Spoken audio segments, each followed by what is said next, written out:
Hello guys, welcome back to my YouTube channel. तो स्वागत है आप सभी का मेरे यूट्यूब चैनल में। तो आज की ब्लॉगिंग की स्टार्टिंग हो रही मेरी करीबन 8:30 बजे से। तो आई होप आप सभी स्वस्थ होंगे, मस्त होंगे और अपने काम में व्यस्त होंगे। तो राधे राधे दोस्तों, आज है गुरुवार, तो आज मेरा उपवास है। तो आज है बृहस्पति, इस महीने का मतलब पहला बृहस्पति गति के हिसाब से पहला बृहस्पतिवार है। तो इसलिए मैं आज ये व्रत रखती हूँ। तो दिखाती हूँ आप लोगों को आज का व्यूज़।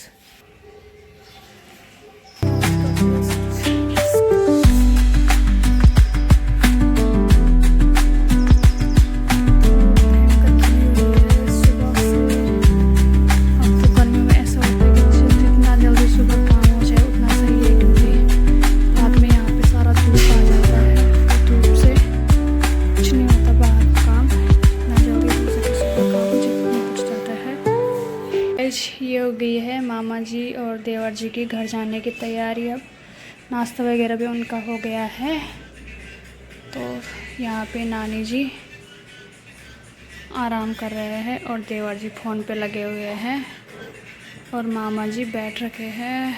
बस अब उनका घर जाने का टाइम हो गया है। गाइस, आज आ रहे हैं हमारे घर पर ख़ास मेहमान। तो आप देख ही सकते हो कि हमारे घर पे कोई ना कोई आता ही है डेली। तो आज आ रहे हैं हमारे घर पर एक स्पेशल मेहमान, जो कि आप लोगों को जब आएंगे वो तब दिखा दूंगी आप लोगों को। तो बने रहे मेरे ब्लॉग में। तो अभी वो एयरपोर्ट चले गए हैं, एयरपोर्ट पे पहुंच गए हैं वहाँ पे। तो वहाँ से वो दिल्ली आएंगे, फिर दिल्ली से सीधे घर। तो चलिए बने रहे वीडियो में, तो बताऊंगी आपको आगे का व्लॉग। आ गई है चमियाला से गाड़ी, ये जाती है डायरेक्ट चमियाला। तो देवर जी हो गए हैं रेडी, बाय बाय। मामा जी यहाँ पे ये सामान रखे हैं।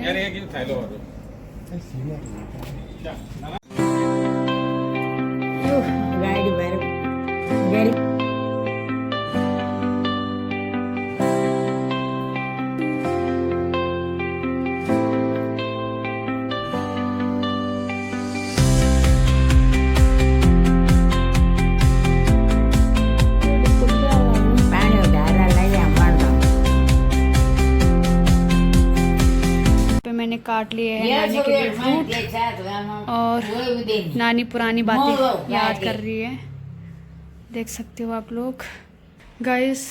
तो ये देख सकते हो आप लोग, ये सूट मैंने कंप्लीट कर दी है, जो कि आप लोगों को दिख ही रहा होगा। बट इस पे एक कमी है, इस पे मैं अभी तुलपन करूँगी। और जो आगे का बॉर्डर था इस पे यहाँ तक, वो मैंने निकाल दिया है, क्योंकि मैं ज़्यादा मोटी नहीं हूँ। और जो मोटे लोग होते हैं उन पे अगर बॉर्डर अच्छा लगते हैं वो गले के लिए, और इसमें प्लेन मेरे को रखना अच्छा लगा, इसीलिए वो बॉर्डर भी बहुत ज़्यादा चौड़ा लग रहा था मेरे को, इसलिए मैंने उसको हटा दिया। तो गाइस, सूट सिलकर हो गई है रेडी, देख सकते हो आप लोग अभी, जिसमें मैंने अभी एक रील भी बना रखी है इंस्टाग्राम पे। तो जिन लोगों को मेरे से सूट सिलवानी है तो मेरे से संपर्क करें। और सब्सक्राइबर लोगों, आप लोगों को मैं बता रही हूँ, अगर आप लोगों को मेरे से कोई सूट सिलवानी हो तो सिलवा सकते हो, ऐसी कोई बात नहीं है, सिल देंगे हम। बट देख सकते हो ये सूट है। वैसे मैं बहुत सारे सूट सिलती हूँ अपने लिए, अपने घर में। तो जिनको सिलवानी है तो मेरे से संपर्क करें।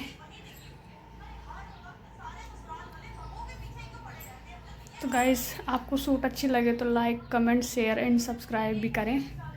कमेंट ज़रूर करें कि कैसे सिली है मैंने सूट। देख सकते हो आप लोग, ये मेरी करीबन हल्की फुल्की सूट है। ये मैंने करीबन 250 या 300 की ली थी, 300-400 की ली थी मैंने, ऐसे ही ली थी। तो मैंने घर पे ही सिला इसको, क्योंकि बाहर देना है तो बाहर भी क्या ही देना, जब खुद को आता हो तो क्या ही देना बाहर। तो ये हमारा प्लाजो और ये सूट सिलकर हो गया रेडी।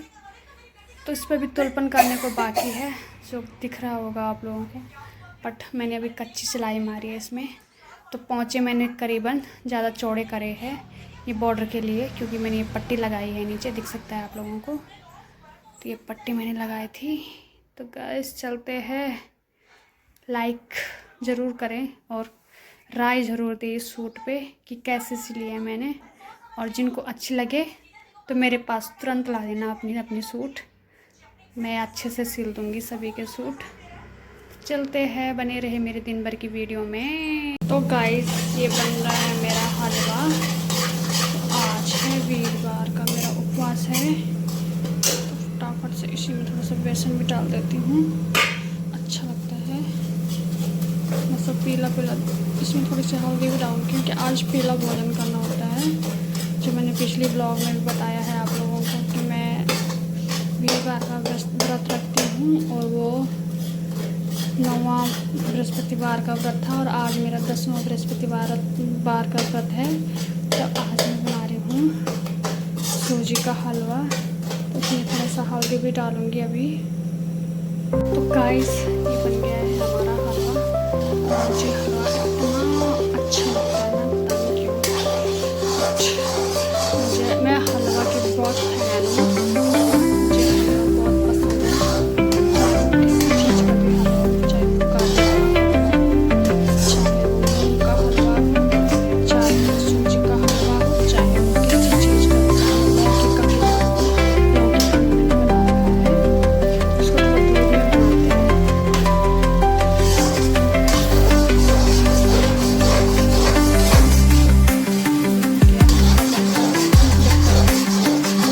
कढ़ाई छोड़ेगा, मतलब हमारा हलवा कंप्लीट हो गया है।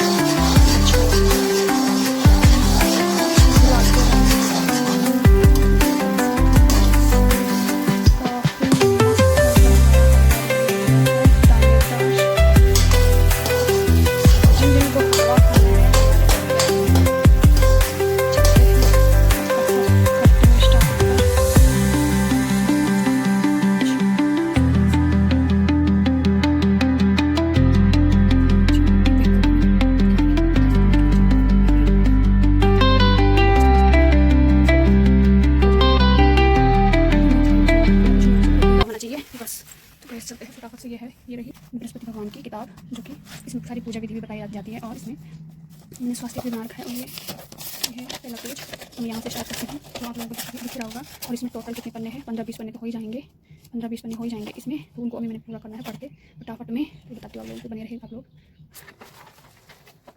बृहस्पतिवार कथा प्रारंभ बहुत समय पहले की बात है। भारत में एक राजा करता था। वह अति प्रतापी एवं दानी था। वह प्रतिदिन मंदिर में भगवत दर्शन करने जाता था और गुरु और ब्राह्मण की सेवा भी किया करता था। उसके द्वार से कोई भी याचक निराश नहीं लौटता था। वह प्रत्येक गुरुवार को व्रत रखता और पूजन करता था। हर दिन गरीबों की मदद करता था, परंतु ये सब बातें उनकी रानी पसंद नहीं करती थी। वह ना व्रत रखती थी और न किसी को भी एक पैसा दान रूप में देती थी। वह राजा को भी ऐसा करने से रोकती थी। यह उस समय की बात है जब राजा शिकार खेलने वन को चले गए थे। महल में सिर्फ रानी और दासी थी। उस समय गुरु बृहस्पति साधु का रूप धारण कर राजा के दरवाजे पर भिक्षा मांगने आए। साधु ने रानी से भिक्षा मांगी तो है कहने लगी है, साधु महाराज मैं इस दान पुण्य से तंग आ गई हूँ। इस काम के लिए तो मेरे पति ही बहुत है। अब आप ऐसी कृपा करेंगे सारा धन नष्ट हो जाए तो मैं आराम से रह सकूँ। साधु का वेश रखे बृहस्पति देव ने कहा, हे देवी तुम अति विचित्र और संतान, और धन से कोई दुखी नहीं होता, सभी इसे चाहते हैं। पापी भी पुत्र और धन की इच्छा करता है। अगर तुम्हारे पास धन बहुत है तो भूखे मनुष्यों को भोजन कराओ, ब्राह्मणों को दान प्याऊ लगाओ, धर्मशालाएं बनवाओ, कुआं तालाब बावड़ी बाग बगीचे आदि लगाओ तथा निर्धनों की कुंवारी कन्याओं का विवाह कराओ। साथ ही यज्ञ करो।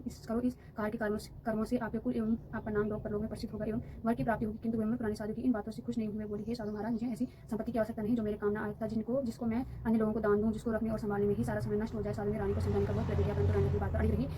तब साधु ने कहा, हे देवी यदि तुम्हारी ऐसी इच्छा तो जैसा मैं तुम्हें बताता हूँ तो वैसा ही करना। बृहस्पतिवार के दिन गोबर से घर को लीपना, अपने केसों को पीली मिट्टी से धोना और केसों को धोते समय स्नान करना। राजा से कहना कि वे भी सजावट करवाए। भोजन में मांस वगैरह खाना, कपड़े धोबी के यहाँ धुलने डालना। इस तरह 7 बृहस्पति निरंतर करने से तुम्हारा सब धन नष्ट हो जाएगा। ऐसा कहकर साधु रूपी बृहस्पति देव अन्य अंतर ध्यान हो गए। रानी ने साधु के कहे अनुसार ही भरपेट 7 बृहस्पति ऐसा ही करने का विचार किया। साधु ने बताए अनुसार करते हुए केवल उसे 3 बृहस्पतिवार ही बीते थे कि उसकी समस्त धन संपत्ति नष्ट हो गई। कहे अनुसार ही भरपेट भोजन के लिए भी दोनों समय परिवार तरसने लगा तथा संसारिक भोगों से दुखी रहने लगा। इस प्रकार के अभावग्रस्त जीवन से तंग आकर एक बार राजा रानी से कहने लगा कि हे रानी तब तुम यहाँ पर रहो। जीवन से तंग आकर एक बार राजा रानी से कहने लगा, हे रानी तुम यहाँ पर रहो, मैं दूसरे देश को जाता हूँ, क्योंकि यहाँ पर मुझे सभी मनुष्य जानते हैं, इसलिए मैं यहाँ कोई कार्य नहीं कर सकता। देश चोरी प्रदेश भी मांगे के समान है। ऐसा कहकर राजा प्रदेश चला गया। उन्हें जंगल में लकड़ी काट कर लाता और उन्हें शहर में बेचकर जीवन में यापन करने लगा। राजा के जाने के पश्चात इधर उसके बिना रानी और दासी दुखी रहने लगी। किसी दिन भोजन मिलता तो किसी दिन जल पीकर ही रहना पड़ता था। एक समय रानी और दासियों को 7 दिन बिना भोजन के व्यतीत हो गए तो रानी अपनी दासी से बोली, हे दासी, यहाँ समीप भीम के नगर में मेरी बहन रहती है जो बहुत धनवान है, तू उसके पास जा और वहाँ से 5 सेर बेझर मांग कर ले आ, जिससे कुछ समय के लिए गुजर बसर हो जाएगी। दासी उसकी बहन के पास गई। बृहस्पतिवार का दिन था। रानी की बहन उस समय ध्यान मग्न होकर पूजा कर रही थी। दासी ने रानी की बहन से कहा, हे रानी, मुझे आपके पास आपकी बहन ने भेजा, मुझे 5 सेर बेझर दे दो। दासी ने अपनी बात अनेक बार कही, परंतु रानी की बहन ने कोई उत्तर नहीं दिया, क्योंकि वे उस समय बृहस्पतिवार की कथा सुन रही थी। रानी की बहन ने जब दासी को कोई अपेक्षित उत्तर नहीं मिला तो वह अति दुखी हुई और उसे क्रोध भी बहुत आया।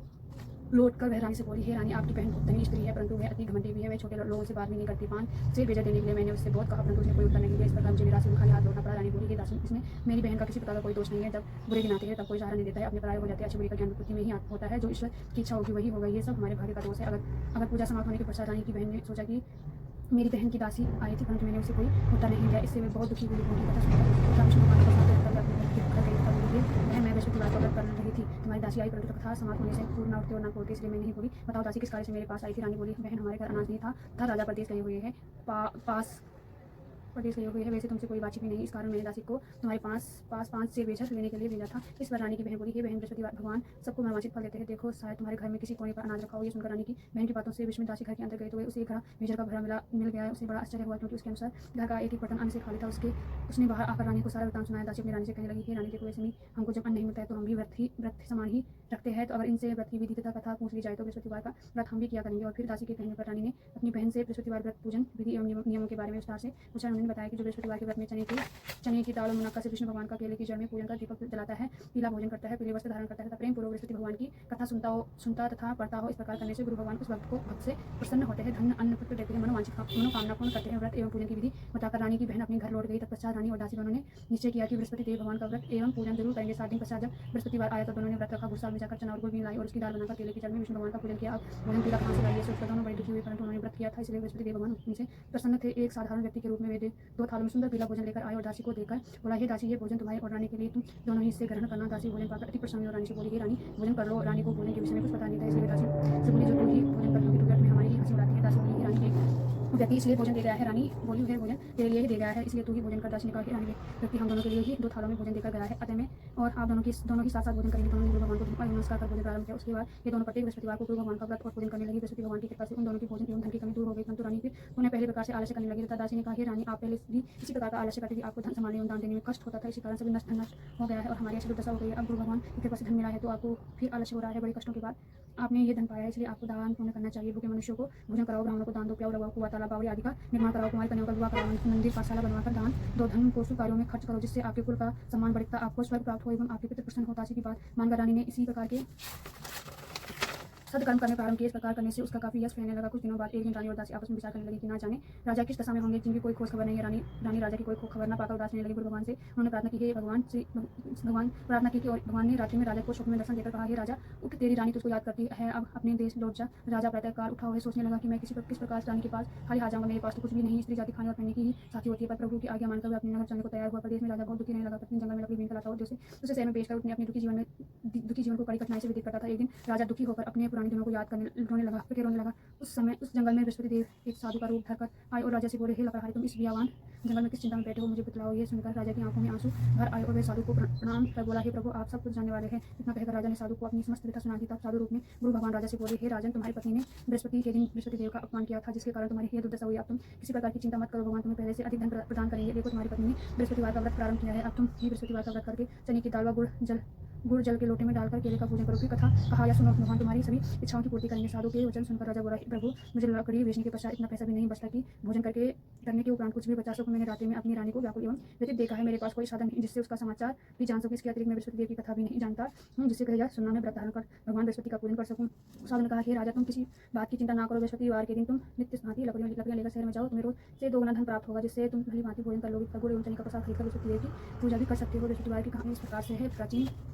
प्राचीन समय में एक बहुत ही निर्धन ब्राह्मण था। उसके घर कोई संतान नहीं थी। ब्राह्मण जितने पूजा पाठ करता, ब्राह्मण स्वभाव से दयालु एवं प्रयल था, धार्मिक विचारों वाला व्यक्ति था, परंतु उनकी पत्नी बहुत मालिनता के साथ रहती थी। वे ना तो स्नान करती और ना ही किसी देवता का पूजन करती। वह सुबह उठते ही सर्वप्रथम भोजन करती थी, बाद में घर के अन्य कार्य करती थी। अपनी पत्नी की ऐसी आदत के कारण ब्राह्मण देवता बहुत दुखी रहते थे। वे अपनी पत्नी को बहुत समझाते, किंतु उसका कोई परिणाम नहीं निकलता। भगवान की कृपा से ब्राह्मण की स्त्री के कन्या ब्राह्मण के घर कन्या प्राप्त उत्पन्न हुई है। कन्या ब्राह्मण के घर में बड़ी होने लगी। वह बालिका प्रातःकाल ही स्नान करके भगवान विष्णु का जप करती हुए बृहस्पतिवार का व्रत भी करने लगी। पूजा पाठ समाप्त कर पाठशाला जाती तो अपनी मुट्ठी में जौ भरकर ले जाती। पाठशाला जाने के रास्ते में डालती जाती। भगवान बृहस्पति की कृपा से वे जो स्वर्ण के हो जाते और जो लौटते समय उनको बीनकर घर ले आती। एक दिन बालिका सूप में उन सोने के जौ को फटक साफ कर रही थी। तभी उसकी माँ ने उसे देख लिया और कहा, बेटी, सोने के जौ के फटकने के लिए सूप भी सोने का ही होना चाहिए। दूसरे दिन बृहस्पतिवार था। कन्या ने व्रत रखा और भगवान बृहस्पति से प्रार्थना करके कहा, हे प्रभु, यदि मैंने सच्चे मन से श्रद्धापूर्वक आपका पूजन एवं व्रत किया हो तो कृपया मुझे सोने का सूप दे दो। बृहस्पति देव ने उसकी प्रार्थना स्वीकार कर ली। नित्य की भांति वे कन्या जो फैलाती हुई पाठशाला चली गई। पाठशाला से लौटकर जब वे जो बीन रही थी तो बृहस्पति भगवान की कृपा से उसे सोने का सूप प्राप्त हुआ। उस सोने के सूप को वह घर ले आई और उससे जो साफ करने लगी, परंतु उसकी माँ का आचरण वैसा ही रहा। एक दिन वे कन्या सोने के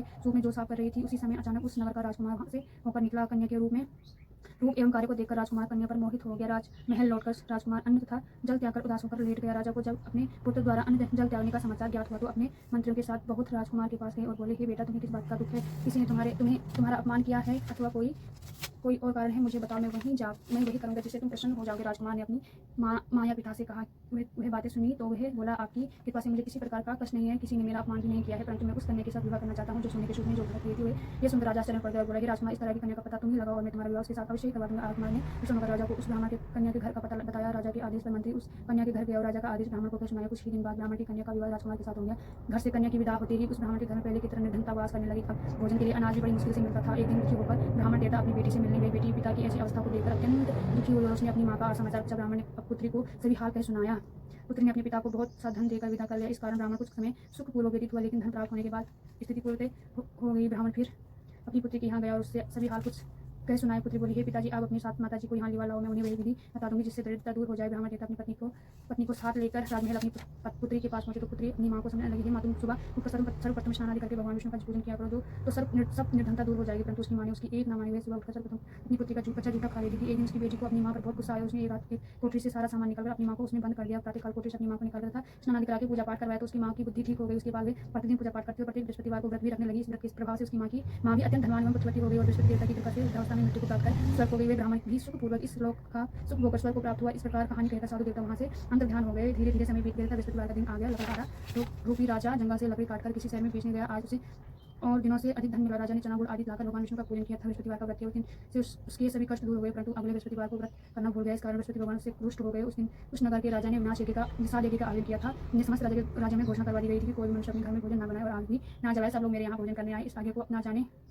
इस आज्ञा को जो नहीं मानेगा उसको सूली पर लटका दिया जाएगा। राजा की आज्ञा अनुसार राजा के सभी निवासी राजा के भोग में सम्मिलित होने गए, परंतु लकड़हारा कुछ विलंब से पहुंचा, इसलिए राजा उनको भोजन कराने अपने साथ महल में ले गए। जब राजा लकड़हारे को भोजन करा रहे थे तो रानी की दृष्टि उस खूंटी पर पड़ी जिस पर उसका नौलखा हार लटका हुआ था। उसे हार खूंटी पर लटका दिखाई नहीं दिया। रानी को निश्चय हो गया कि मेरा हार इस लकड़हारे ने चुरा लिया है। उसी समय रानी की जिद पर राजा ने सैनिक बुलवाकर लकड़हारे को जेल में डलवा दिया। जेल खाने में बंद वह लकड़हारा बहुत दुखी होकर विचार करने लगा कि ना जाने कौन से पूर्व जन्म के कर्म से मुझे ये दुख प्राप्त हुआ है। जेल में बंद लकड़हारा भगवान बृहस्पति को याद करने लगा। तत्काल बृहस्पति देव साधु के रूप में प्रकट हो गए और उसकी दशा देकर कहने लगे, अरे मूर्ख, तू बृहस्पतिवार को बृहस्पति देव की कथा एवं व्रत करना भूल गया, इसी कारण तुझे दुख प्राप्त हुआ है। अब किसी प्रकार की चिंता मत कर। बृहस्पति के दिन जिन खाने के दरवाजे पर तुझे 4 पैसे खड़े मिलेंगे, तुम उन पैसों से प्रसाद मंगाना। भगवान बृहस्पति का पूजन एवं कथा कहना, कथा का प्रसाद स्वयं भी ग्रहण करना तथा दूसरों को भी खिलाना। इस प्रकार करने से तुम्हारे भी कष्ट दूर हो जाएंगे। अगले बृहस्पतिवार राजा को जेल के द्वार पर 4 पैसे मिले। राजा ने पूजा का सामान मंगवाकर कथा वही कही और प्रसाद बांटा। उसी रात बृहस्पति देव ने उस नगर के राजा को सपने में दर्शन देकर कहा, हे राजा, तूने जिस आदमी को जेल खाने में बंद कर रखा है निर्दोष है, ये है राजा, उसे छोड़ दो। रानी का नौलखा हार उसी खूंटी पर लटका हुआ है।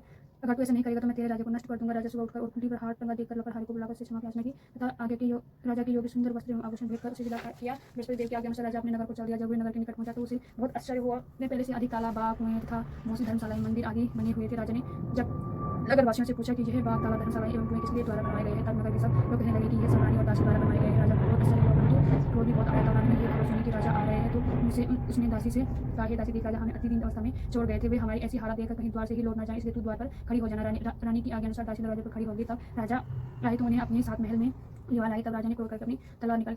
रानी से पूछा, बताओ इतना धन तुम्हें कैसे और किस प्रकार प्राप्त हुआ है। तब रानी ने बताया कि हमें ये सब धन बृहस्पति देव के व्रत के प्रभाव से प्राप्त हुआ है। अब राजा ने निश्चय किया कि 7 दिन बाद तो सभी बृहस्पति देव का पूजन करती है, परंतु मैं प्रतिदिन में 3 बार कथा कहा करूँगा तथा नित्य व्रत का क्या करूँगा। अब हर समय राजा के दुपट्टे में चने की दाल बंधी रहती तथा दिन में 3 बार वह कथा कहता। ऐसे ही एक दिन राजा ने विचार किया कि चलो अपनी बहन के यहाँ हुआ ऐसा निश्चय कर। राजा घुड़सवार होकर अपनी बहन के यहाँ चल गया। उसने देखा कि कुछ आदमी एक मुर्दे को लेकर जा रहे थे। उन्हें रोककर कहने लगा, अरे भाइयों, कुछ देर मेरी बृहस्पति की कथा सुन लो। वे बोले अच्छा कहो, ये हम तुम्हारी कथा भी सुन लेंगे। राजा ने दाल निकाली और कथा कहनी शुरू कर दी। तब जब कथा आदि हो गई तो मुर्दा हिलने लगा और जब कथा समाप्त हुई तो राम राम करके वे मुर्दा खड़ा हो गया। राजा आगे चला। उसे चलते चलते शाम हो गई। आगे मार्ग में से एक किसान खेत में हल लगाते मिला। राजा राजा उससे बोला, अरे भैया तुम मेरी बृहस्पति की कथा सुन लो। किसान बोला, जब तक मैं तेरी कथा सुनूंगा तब तक मैं 4 हरियल जोतूंगा, जाओ या कथा किसी और को सुनाना। राजा आगे चलने लगा तो राजा के हाथ किसान के बैल का छाड़ खाकर गिर गए और किसान के पेट में बहुत तेज दर्द होने लगा। उसी समय किसान की माँ रोटी लेकर आई। उसने जब ये देखा तो अपने पुत्र से सारा हाल पूछा। बेटे ने सारा हाल बता दिया। किसान की माँ दौड़ी दौड़ी घोड़े पर सवार राजा के पास गई और उससे बोली कि मैं तेरी कथा सुनूंगी, तू अपनी कथा मेरे खेत में ही चलकर कहना। राजा ने लौटकर किसान के खेत में जाकर कही कथा कही, जिसे सुनते ही बैल खड़े हो गया था। किसान के पेट का दर्द भी बंद हो गया और फिर राजा अपनी बहन के घर पहुंच गया। बहन ने भाई को भगत की। दूसरे दिन सुबह राजा जगा तो उसने देखा कि सब लोग भोजन कर रहे हैं। राजा ने अपनी बहन से जब पूछा कि ऐसा कोई मनुष्य जिसने भोजन नहीं किया, मेरी बृहस्पति की कथा का श्रवण कर ले। तो बहन पड़ी है इस देश ऐसा ही यहाँ के लोग देखा कि ऐसा कहकर बहन चली गई, परंतु उसे कोई भी ऐसा व्यक्ति नहीं मिला जिसने भोजन ना किया हो। एक कुमार के घर गई जिसका लड़का बीमार था।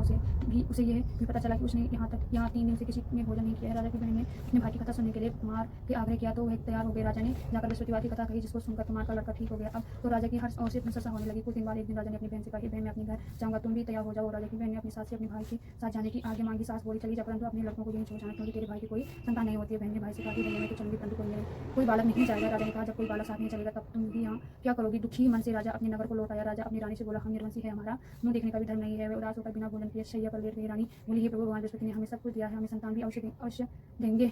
उसी रात बृहस्पति ने राजा को स्वप्न में दर्शन देकर कहा, हे राजा, उस सभी सोच त्याग दे, तेरी रानी गर्भवती है। राजा को यह जानकर अति प्रसन्नता हुई। 9वें महीने रानी के गर्भ से एक सुंदर पुत्र रत्न पैदा हुआ था। तब राजा बोला, हे रानी, स्त्री बिना भोजन के रह सकती है, परंतु बिना कहे नहीं रह सकती। जब मेरी बहन आए तो तुम उससे कुछ मत कहना। रानी से हाँ कर दी। जब राजा की बहन ने यह शुभ समाचार सुना तो वे अति प्रसन्न हुए तथा बधाई लेकर अपने भाई के यहाँ आए। तभी रानी ने कहा, घोड़ा चला, छीने छीने भोग लगाओ, फल दीपे फल मेवा, तुम पूर्ण परमात्मा, तुम अंतर्यामी, जगत पिता जगदीश्वर, तुम सबके स्वामी। ओम जय बृहस्पति देवा, स्वामी जय बृहस्पति देवा, चरणामृत निज निर्मल, सब पातक हरता, सकल मनोरथ दायक, कृपा करो भरता। ओम जय बृहस्पति देव, तन मन धन अर्पण कर, जो जन शरण करे, प्रभु प्रकट तब होकर, आकर द्वार खड़े। ओम जय बृहस्पति देव, दीन दयाल दयानिधि, भक्तन हितकारी, पाप दोष सब हरता, भव बंधन हारी। ओम जय बृहस्पति देवा,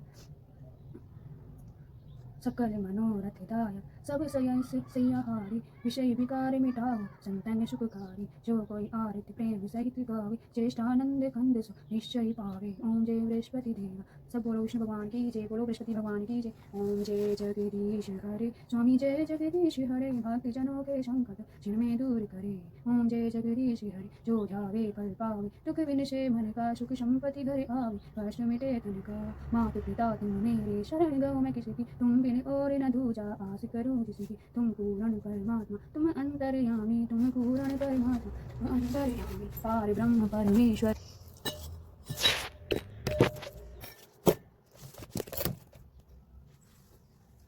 पार ब्रह्म परमेश्वर, तुम सबके स्वामी, तुम करुणा के सागर, तुम पालन करता, मैं मूर्ख खलिधामी, तुम कृपा करो भरता, तुम हो एक अगोचर, सबके प्राणपति, किसी विधि मिले गुशाऊं, तुमको मैं कुमति, दीन बंधु दुख हरता, तुम ठाकुर मेरे, अपने हाथ उठाओ, द्वार पढ़ूं तेरे, विषय विकार मिटाओ, पाप हरो देवा, मैया स्वामी पाप हरो देव, श्रद्धा भक्ति बढ़ाओ, संतन की सेवा, तन मन धन सब कुछ है तेरा, तेरा तुझको अर्पण क्या लागे मेरा। ओम जय जगदीश हरे, स्वामी जय जगदीश हरे, ओम जय जगदीश हरे, स्वामी जय जगदीश हरे, ओम जय जगदीश हरे। गाइस मेरा उपवास भी टूट चुका है सूर्यास्त होने से पहले, तो अभी हल्की हल्की धूप थी इसलिए खोल दिया। तो गाइस तो हालत इतनी डाउन हो गई अब उस मीठा को खा के कि बृहस्पतिवार का व्रत जो होता है इतना कठिन होता है। सुबह से तो सही रहता है मूड, बट जैसे ही शाम को कुछ खाते हैं मीठा, ऐसा होता है कि बस सर ऐसा घूम रहा है अभी तक। तो मेरी सास यहाँ पे उन्होंने फ़ोन निकाल रखा है, ये देखो मेरी सास आगे तक दिखता है इनकी मम्मी को, और ये है इन्होंने चश्मे, और ये है जो अभी से इनको दिखाई नहीं दे रहा है, बट जो कुछ नहीं होता है, अपने अपना नज़रिया होता है, अपना वो होता है क्या नज़रिया, शरीर अलग, उनका शरीर अलग, इनका शरीर अलग। देख सकते हो नानी जी तो बहुत स्ट्रॉन्ग है, बहुत ज़्यादा, उनका तो दिमाग में भी बहुत सही है। कि कहाँ की बातें करती है, ये था, वो किया हमने, ये किया हमने, आज के दिन ये हुआ, नाती नतीरे कितने सास जी के, मेरी नानी जी के मतलब 6 बेटे हैं, 6 के नातियों के नाम पता है, उनका जन्म पता है। बाप रे, है कुछ स्पेशल जो हम बहुत दिनों से जिसका वेट कर रहे थे कि कब आएगा वो दिन, कब आएगा वो दिन। तो फाइनली आज वो दिन भी आ ही गया है। और सबसे ज़्यादा तो हमारी इसके लिए ख़ास होने वाला है, आज इसके लिए ज़्यादा ख़ास होने वाला है क्योंकि सुबह से आज कब आएंगे कब आएंगे कब आएंगे। मैंने बोला वेट कर, आ जाएंगे, ऐसा कुछ नहीं है। बस बोल कि ये कब आएंगे वो। तो आप लोगों को भी बताएंगे, कभी सरप्राइज़ है। गाइस आ जा रहे थे कोई मेहमान, जो मैं आप लोगों का बता ही देती हूँ। तो बहुत गर्मी हो रही है यार, आज हालत भी डाउन हो गई है सुबह से। तो नानी जी यहाँ पे सब्ज़ी काट रही है और मैंने आके फ्रिज पे रख दिया है क्योंकि बाहर रखने तो एकदम से ही वो गीला हो जाता है आटा। तो अभी देवर जी नहीं आए हैं, देवर जी आने वाले थे बट 7 तो बज चुके हैं,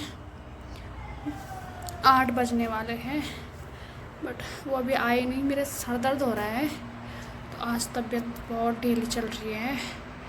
सुबह से इतना मतलब उपवास रखाया हुआ है और गला भी एकदम से बंद हो रहा है, एकदम से खुल रहा है, एकदम से बंद हो रहा है, एकदम से खुल रहा है।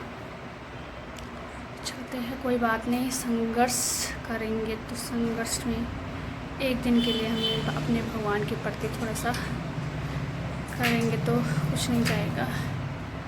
तो मेरी सासू जी जा रखी है दूध लेने, वैसे तो मैं ही जाती हूँ, कभी वो जाते कभी मैं जाती हूँ, ऐसा नहीं है। तो आज वो गए हैं और अभी देवर जी नहीं आए हैं, उनको कॉल भी लगा रही, वो उठा ही नहीं रहे हैं। जब तक घर नहीं पहुँचे तब तक ऐसा लगा रहता है कि कब पहुँचेंगे, क्या कहाँ गए होंगे ये सो।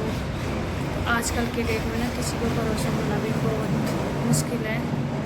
तो यहाँ पे हल्ला बहुत ज़्यादा होता है, जो कि मैं आप लोगों को डेली बताती हूँ कि यहाँ पे बहुत ज़्यादा शोर शराबा होता है, गाड़ी वगैरह चलती रहती है। तो नानी जी काट रही है सब्ज़ी फटाफट से, अब मैं थोड़ा सा कुछ काम कर लेती हूँ। तो देवर जी भी थके हारे आएंगे, तब तक रोटी वगैरह सब कुछ बना लेती हूँ, फिर वो जल्दी आएंगे, फिर खाना खाएंगे, फिर आराम कर जाएंगे क्योंकि सफ़र में थकान होती ही है। तो इसके लिए फटाफट सब्ज़ी वगैरह लगा देती हूँ बस। अब उसके बाद मिष्टी को पढ़ाऊँगी। तो आई होप आप सभी को आज की वीडियो अच्छी लगी तो like comment share and subscribe करें और मेरे चैनल को ज़्यादा से ज़्यादा शेयर करें। और अगर देवर जी अगर थोड़ा जल्दी आए तो मैं आपको इस ब्लॉग में दिखाऊंगी, तो नहीं आएंगे तो मतलब जल्दी नहीं आए तो मैं कल के ब्लॉग में आप लोगों को बता दूंगी। बट आई होप सब अच्छा हो। बाय बाय, मिलते हैं आपको कल के ब्लॉग में। तो गाइस आ गए हैं हमारे देवर जी फाइनली 9:58 पे।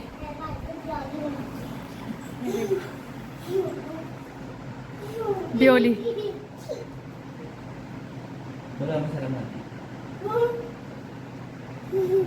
सुबह से इंतज़ार में थी भाई, मिष्टू सबसे ज़्यादा मिस कर रही थी मिष्टू। बस